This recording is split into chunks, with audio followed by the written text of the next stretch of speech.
প্রেমিকের সাথে কখনো স্বামীর তুলনা করো না।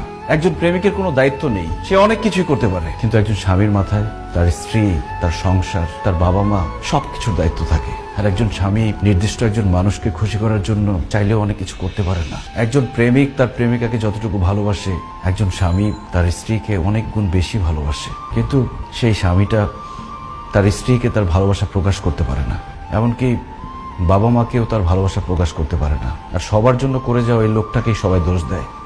ওই যে কথায় আছে না, যে করে বেশি তার দোষও বেশি। আমি তোমার পাশে শুয়ে থাকি, কিন্তু তারপরও তোমার সাথে হাসি মুখে কেন কথা বলি না?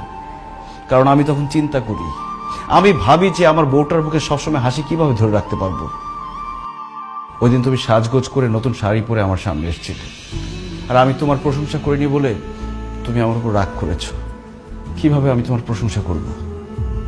আমি তো তখন ভাবছিলাম যে আমি কিভাবে আমার বউকে আরেকটা নতুন শাড়ি কিনে দিতে পারবো, কিভাবে আমার বউটা সবসময় সাজগোজ করে থাকতে পারবে, সেটা নিয়ে ভাবছিলাম। আমি প্রশংসা করতে পারিনি এই জন্য।